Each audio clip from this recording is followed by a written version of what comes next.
नमस्कार, प्राइम नून एक्ट 3 देख रहे हैं आप। आपके साथ मैं हूं जैस्मिन शर्मा। हेडलाइंस के बाद रुक करते हैं खबरों का, जहां सेना के लापता जवान की तलाश अब भी जारी है। पुलिस और सेना की विशेष टीमें सर्च ऑपरेशन में जुटी हुई है। तलाशी के दौरान कई साक्ष्य मिले हैं। ये बात डीजीपी दिलबाग सिंह ने श्रीनगर में आयोजित पुलिस शहीद फुटबॉल टूर्नामेंट में हिस्सा लेने के अवसर पर मीडिया से कही।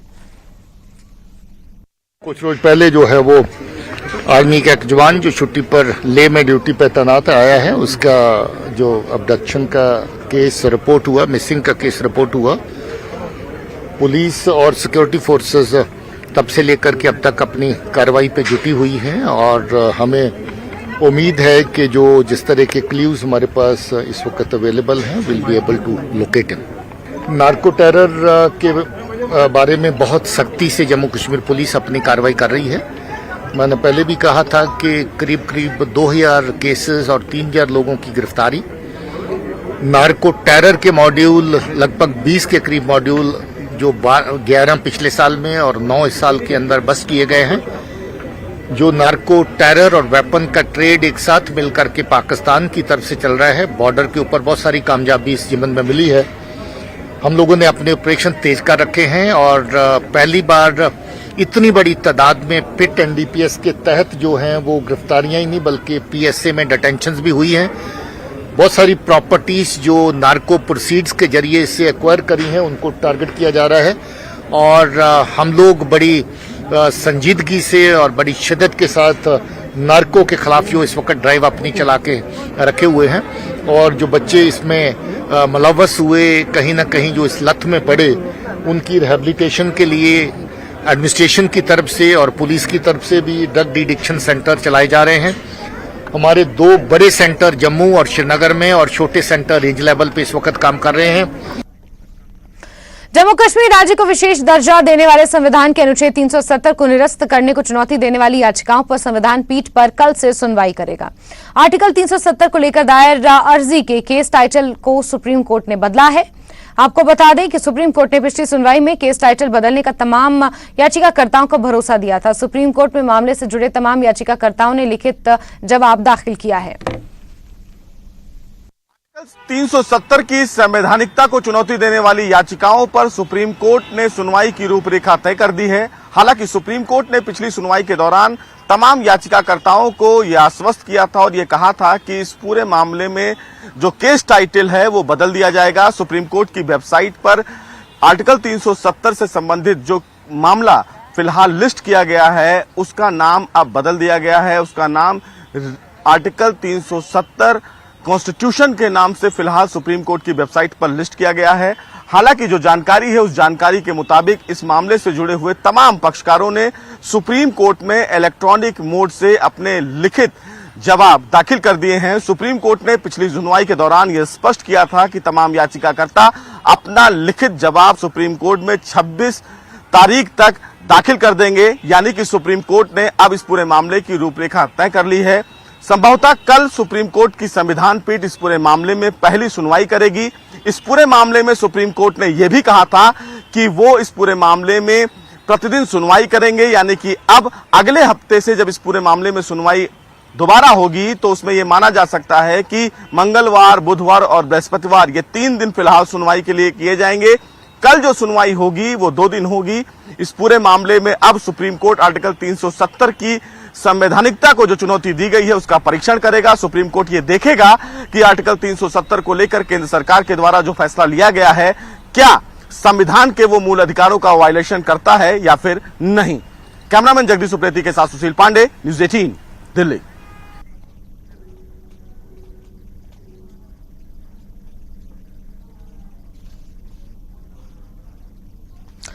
पुंछ में केंद्र सरकार के विरोध में प्रदर्शन जारी है। पहाड़ियों को जनजाति का दर्जा दिए जाने का विरोध जारी है। पुंछ में गुर्जर बकरवालों का जोरदार प्रदर्शन हुआ।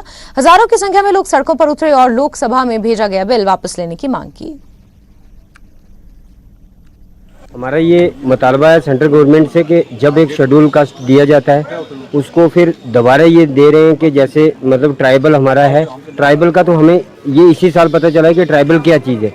कई सालों से हमें दिया गया था लेकिन हमें ये पता नहीं था कि ट्राइबल है। हमारे जो बच्चे यूनिवर्सिटी वाले उन्हें हमें ये कहा है कि यूनिवर्सिटी के बीच में हमारे बच्चों को अभी कुछ तो कुछ हमारे आज तक गुज्जर बकरवाल बच्चे जो हैं वो जहाँ भी गुजर बकरवाल बच्चे हैं वो देखो पहाड़ों पे रहते हैं, उनके बच्चे जो पढ़ नहीं सकते।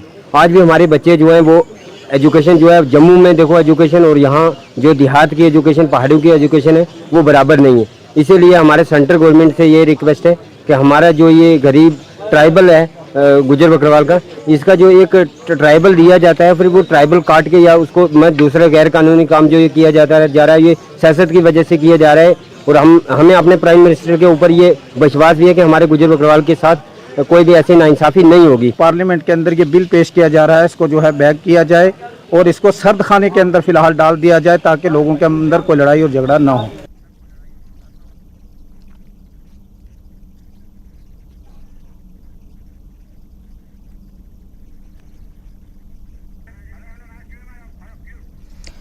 चलिए आगे बढ़ेंगे और जम्मू कश्मीर के बीजेपी नेता और राज्यसभा सांसद गुलाम अली खटाना ने विपक्ष द्वारा मणिपुर के मुद्दे पर संसद में हंगामे पर बड़ा कटाक्ष किया है। न्यूज 18 से बात करते हुए उन्होंने कहा कि विपक्ष ने कीमती समय बर्बाद कर दिया है। गुलाम अली खटाना ने कहा पहाड़ी समुदाय से हमें प्रेरणा हासिल करनी चाहिए।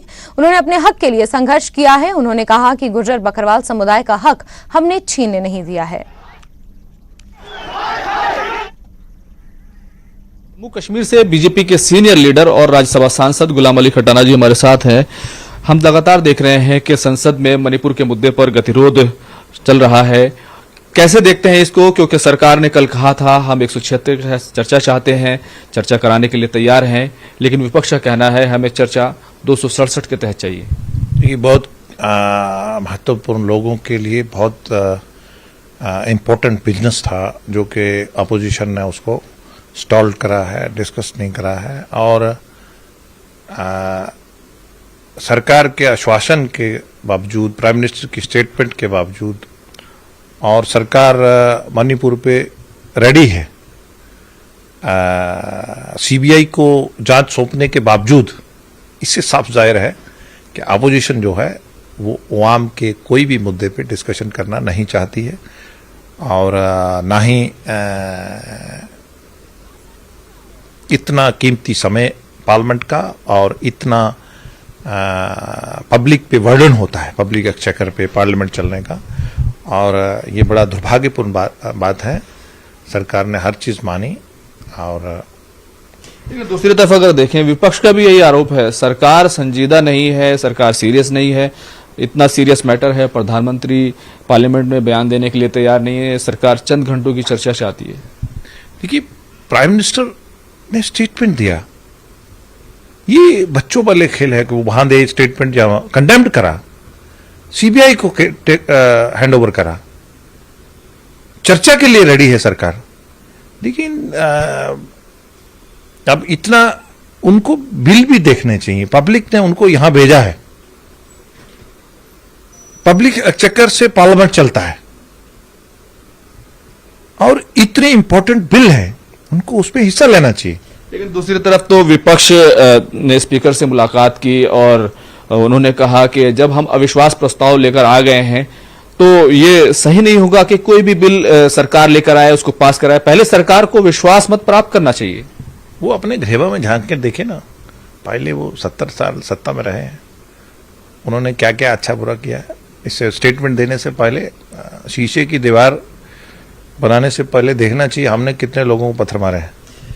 उधर दूसरी तरफ जम्मू कश्मीर को लेकर सरकार बिल लाने की तैयारी कर रही है, तमाम चीजें हो रही हैं। खासतौर से एक Jammu Kashmir reorganisation amendment bill है जिसमें कश्मीरी पंडितों के लिए रास्ता साफ किया जाएगा। दूसरी तरफ रिजर्वेशन को लेकर के बिल है जिसमें पहाड़ियों और दूसरे कई समाज हैं उनके लिए रास्ता साफ किया जाएगा। आपका क्या मानना है? देखिए, जो जिंदा कम्युनिटीज होती हैं वो अपने लिए फाइट करती हैं, वो मजहब का ख्याल नहीं रखती, अपने हक के लिए लड़ती है। और उनके लिए कानून बन रहा है, उन्होंने पॉलिटिकल एफिलिएशन नहीं देखी। हमें उनसे इंस्पिरेशन लेनी चाहिए।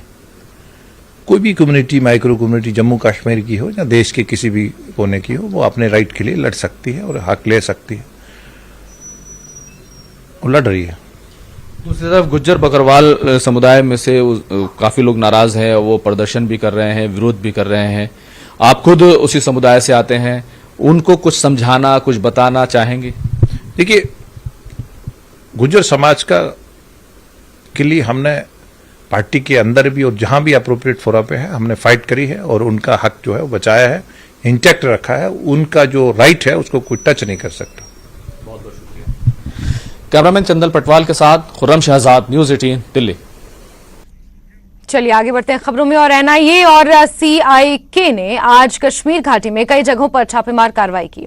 एनआईए ने रोहमू पुलवामा में छापेमार कार्रवाई को अंजाम दिया। जम्मू कश्मीर पुलिस की सीआईके विंग ने पुलवामा के द्रमबाग और आयनगुड़ में छापेमार कार्रवाई की। सीआईके ने सोनावरी के गनस्तान और बांडीपोरा जिले के जूनीपुरा में छापेमार कार्रवाई को अंजाम दिया। इस बीच एनआईए ने पीरबाग इलाके की कोऑपरेटिव कॉलोनी में भी छापेमार कार्रवाई की है।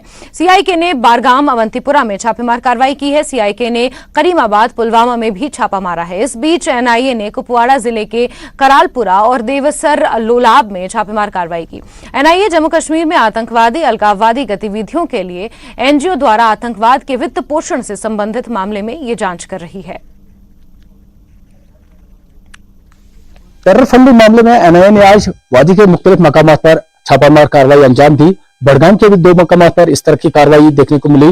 पीरबाग में जो कोऑपरेटिव कॉलोनी है वहां पर एनआईए की टीम ने छापामारी की। इसके अलावा करालपुरा के इलाके में एनआईए की टीम ने छापामारी की और जो टेरर रिलेटेड केस है उसके तहत कार्रवाई हुई। कोशिश यही है जो टेररिज्म का ग्राफ है उसे यहाँ पर पूरी तरह से खत्म किया जाए और जो अफराद उसमें मुलवस है, कहीं से भी जो भी छोटा सा क्लू मिल रहा है वहां तक उसकी कार्रवाई की जाए, उन केसेस के तहत जाया जाए। क्योंकि जिस तरह का सरकार का मंशूर ही है जो जम्मू कश्मीर में, खासकर कश्मीर में जो टेररिज्म है वो आखिरी सांसें ले रहा है और उन सांसों को भी रोकने के लिए इस तरह की कार्रवाइयां ये तेज की गई है। और आज खास बात ये देखने को मिली कि सीआई की टीम ने भी जिस तरह से पुलवामा में कार्रवाई की वहां पर सीआई की टीम मौजूद हुई। हालांकि यहाँ पर जो हम बात कर रहे हैं बड़गाम के 2 मकामात पर, यहाँ पर एनआईए की टीम पहुंची और जो 2 मकामात पर कार्रवाई हुई वहां पर जो दस्तावेजात है, चाहे इलेक्ट्रॉनिक गैजेट्स है या बैंक डिटेल्स है, बैंक अकाउंट्स है, उनकी पूछताछ की गई और ये रेड सुबह शुरू हुई और एनआईए की टीम के साथ साथ जम्मू कश्मीर पुलिस भी इस रेड में शामिल थी। न्यूज़ 18 के लिए पीरबाग श्रीनगर से मैं आबिद हुसैन। और यहाँ वक्त एक बहुत छोटे से ब्रेक का। हेडलाइंस प्रेजेंटेड बाय पेट सफा आयुर्वेदिक चूर्ण। पेट सफा तो हर रोग दफा।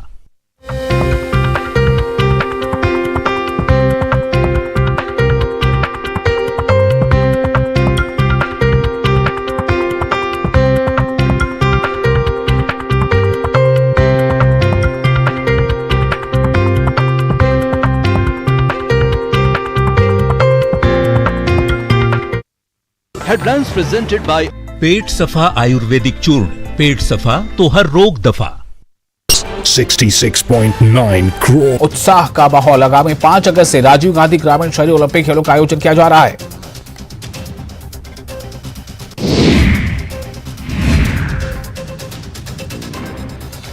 दौसा की एसपी वनिता राणा ने एक आदेश जारी करते हुए 10 इंस्पेक्टर और सब इंस्पेक्टर के तबादले किए हैं, जिनमें सीआई ब्रिजेश कुमार को बांदीकुई एसएचओ और सीआई सोनीलाल को महिला थाना एसएचओ लगाया गया है।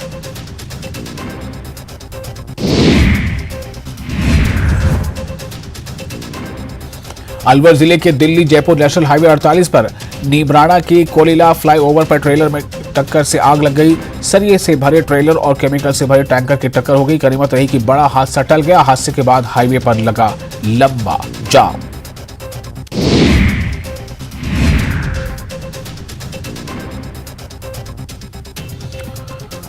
राजसमंद जिले की आमोट निवासी ममता टेलर ने दोहरी सफलता हासिल करते हुए न सिर्फ जिले का बल्कि प्रदेश का नाम रोशन किया है। आमोट निवासी गरीब घर की बेटी और वो बहू ममता टेलर ने मैसेज प्राइड ऑफ राजस्थान और message best beautician top Rajasthan award अपने नाम किया है।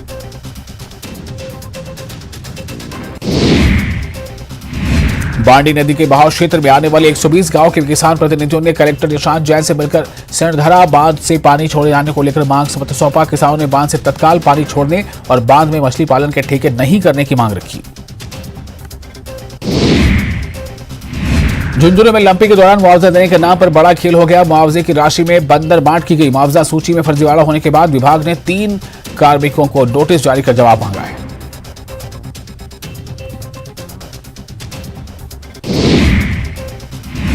राज्य मंत्री और बीज निगम के अध्यक्ष धीरज गुर्जर इस बार अपने जन्मदिन को एक अलग ही तरीके से मनाने जा रहे हैं। काशी विश्वनाथ में 1,11,000 रुद्राक्षाओं का अभिषेक करवाकर अपने जन्मदिन पर भीलवाड़ा जिले में भक्तों तक पहुंचाएंगे।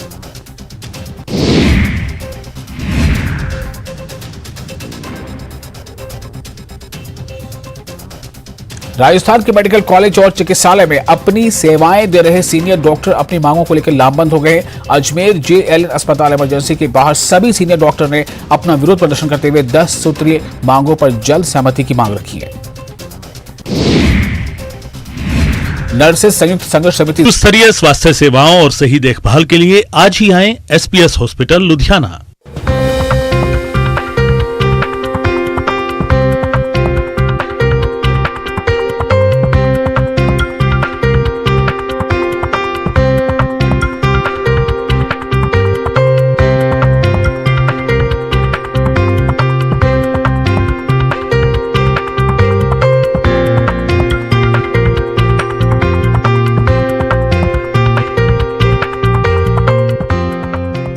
हेडलाइंस प्रेजेंटेड बाय विश्व स्तरीय स्वास्थ्य सेवाओं और सही देखभाल के लिए आज ही आएं SPS हॉस्पिटल लुधियाना।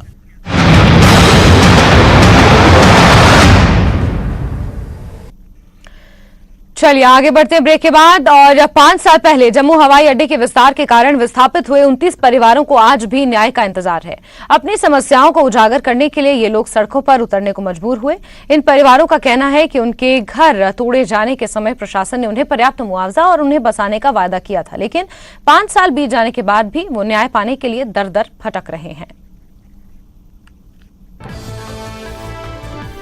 अभी मैं जम्मू एयरपोर्ट के पास हूँ और मेरे पीछे आप जो ये फैमिलीज देख पाएंगे, ये वो 29 फैमिलीज हैं जो डिस्प्लेस्ड हो गई थी जब एयरपोर्ट का एक्सटेंशन हुआ। अब इन लोगों का कहना है कि इनकी सेटलमेंट के लिए इनको वादा किया गया था, आश्वासन दिया गया था, लेकिन आज काफी लंबा समय बीत जाने के बाद भी प्रशासन ने अपना वादा जो है वो पूरा नहीं किया है। और आज ये लोग जो 29 फैमिलीज हैं, आप देख सकते हैं कई बूढ़ी जो है औरतें भी हैं और बच्चे भी हैं इनके साथ, और ये सब यहाँ पे धरने पे बैठे हैं जम्मू एयरपोर्ट के बाहर। और इनका ये मांग है कि जो इनकी जमीनें ली गई थी उस वक्त जब एयरपोर्ट का एक्सटेंशन होना था, तो इनसे वादा किया गया था कि इनको मुआवजा जो है वो दिया जाएगा। और अब तक जो आप पीछे वो एक बैनर पे कई फोटो लगे हुए हैं, आप देख पाएंगे, ये वो लोग हैं जो न्याय की उम्मीद में अपना दम तोड़ गए, यानी कि ये अब इस दुनिया में नहीं रहे और अब ये चाहते हैं कि जो इनके साथ इंसाफ किया जाए। इनसे बात करेंगे, क्या आपका कहना है? जी सर, हमारी यही डिमांड है कि 2019 में हमारे जो हैं घर तोड़े गए थे कि एयरपोर्ट को एक्सटेंड करेंगे, बल्कि ऐसा कुछ नहीं हुआ। यहाँ पर सिर्फ एक टैक्सी स्टैंड बनाया गया। 29 लोगों को बेघर करके एडमिनिस्ट्रेशन ने यहाँ पर जो है एक टैक्सी स्टैंड बनाया। अब सर 5 साल हो गया हमें भागते हुए अपने राइट्स के लिए, तो हमें यही उम्मीद करते हैं एडमिनिस्ट्रेशन के साथ कि हमें जो है हमारे जो हमें ऑलरेडी जमीन इन्होंने दी हुई है, अलॉट की है जमीन बेली चराना में, हमें पोजेशन नहीं दे रहे, ना ही हमें फेयर कंपनसेशन दे रहे हैं। हम डीसी जम्मू से मिलने के लिए गए थे, बल्कि डीसी जम्मू का बहुत ही एरोगेंटली जो था हमारे साथ उन्होंने जो है बातचीत की, जिसमें उन्होंने कहा कि मैंने अभी तक आप लोगों की फाइल नहीं पढ़ी है। तो 2.5 साल हो गए डीसी जम्मू को यहाँ पर आए हुए, तो अभी तक मैडम ने हमारी आप ये बताएं कि अब जो ये 29 फैमिलीज हैं, इनके साथ कितना इनजस्टिस हो रहा है और सड़कों पे आने क्यों मजबूर हो गए? सर 5 साल तक तो हम साइलेंटली कभी डीसी ऑफिस जा रहे हैं, कभी डिपकॉम जा रहे हैं, कभी कोर्ट जा रहे हैं, बल्कि मजबूरन हमें जो है कल जो है सड़कों पे इसलिए निकलना पड़ा कि सर अब मकान ये लोग सभी किराए पे हैं। हमसे वादे किए गए थे कि आपको फेयर कंपनसेशन मिलेगी, उसी के साथ आपको पोजेशन भी मिलेगी और किराया भी मिलेगा। अब इतनी बुरी हालत हो चुकी है कि लैंडलॉर्ड्स भी जो है हमें मकानों पे रहने के लिए अलो नहीं कर रहे। उन्होंने भी नोटिस दे दिए, आप अपने घर खाली करो, क्योंकि आजकल कोई भी किसी को 6 महीने से ज्यादा जो है किराए पे नहीं रख रहा। और इवन इस मुहिम के चलते हुए सर हमारे जो है 26 लोग जो है वो शहीद हो चुके हैं कि जब उनको बेघर किया गया, वो सदमा जो है वो बर्दाश्त नहीं कर सके और सभी लोगों की जो साइलेंट अटैक की वजह से जो है वो डेथ हुई है। मुश्किलें बहुत है, हमारा किराया भी पूरा नहीं होता, हम किराए पर रहते हैं, किराया भी नहीं पूरा होता, कोई मिले के किराए पर कमरा भी नहीं देता, इसी से मुश्किल क्या होता है। जो मकान मालिक हैं वो भी नहीं चाहते हैं कि ये उनके पास रहें, तो काफ़ी दिखते हैं और ये अपील करते हैं सरकार से कि अब इनकी भी सुध ली जाए। कैमरामैन नारायण दत्त के साथ Rajan Vaid, news 18 Jammu. Ujjivan small finance bank ने एक नया ब्रांड कैंपेन शुरू किया है। ये कैंपेन है उन ग्राहकों का भरोसा जीतने का जो अपनी खून पसीने की कमाई बैंक में निवेश करते हैं। उज्जीवन स्मॉल फाइनेंस बैंक एक शेड्यूल्ड कमर्शियल बैंक है जिसे आरबीआई से लाइसेंस प्राप्त है। उज्जीवन के प्रवक्ता और सीएमओ लक्ष्मण से सुनते हैं इस कैंपेन के बारे में। भरोसा सिर्फ बैंकिंग में ही नहीं बल्कि जीवन के अनेक पहलुओं में भी बहुत महत्व रखता है। ये पारस्परिक प्रगति के लिए एक उत्प्रेरक के रूप में कार्य करता है।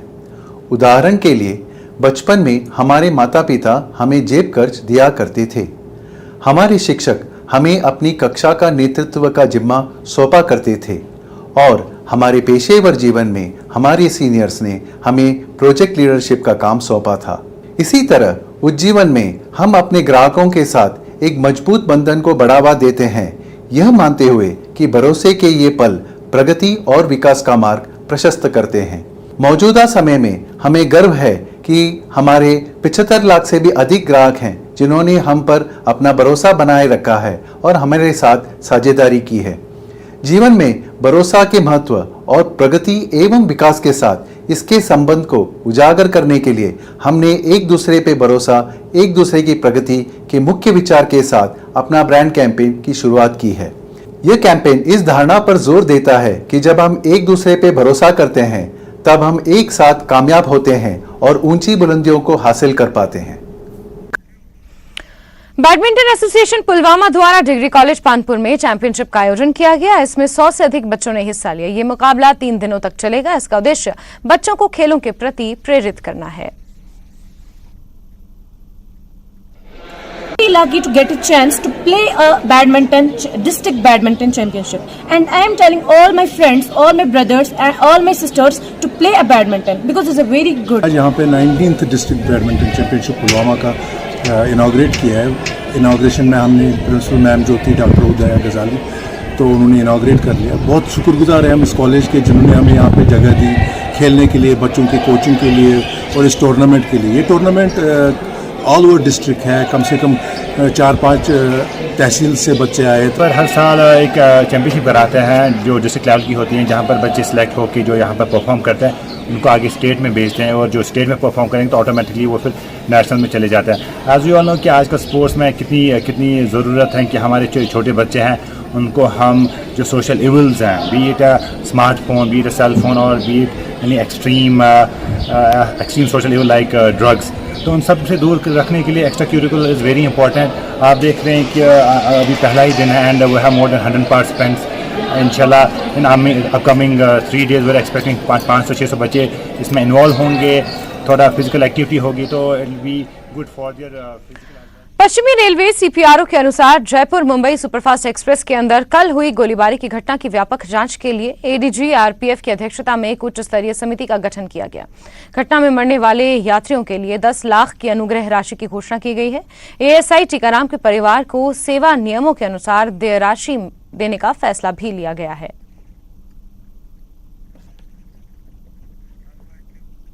वहीं महाराष्ट्र के ठाणे में ग्राइंडिंग लॉन्चिंग मशीन गिरने से 17 लोगों की मौत हो गई है और पुलिस के अनुसार समृद्धि एक्सप्रेस हाईवे के 3रे चरण का निर्माण हो रहा है। पुल तैयार करने में मशीन का इस्तेमाल किया जा रहा था। इसी दौरान 100 फीट की ऊंचाई से गार्डर मशीन गिर गई। महाराष्ट्र के मुख्यमंत्री एकनाथ शिंदे ने हादसे को दुर्भाग्यपूर्ण बताया है और मृतकों के परिजनों के साथ संवेदना व्यक्त की है।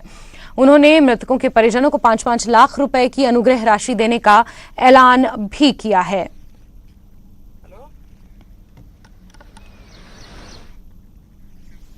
और इसी के साथ बुलेटिन में फिलहाल के लिए बस इतना ही। मुझे दीजिए इजाजत। नमस्कार।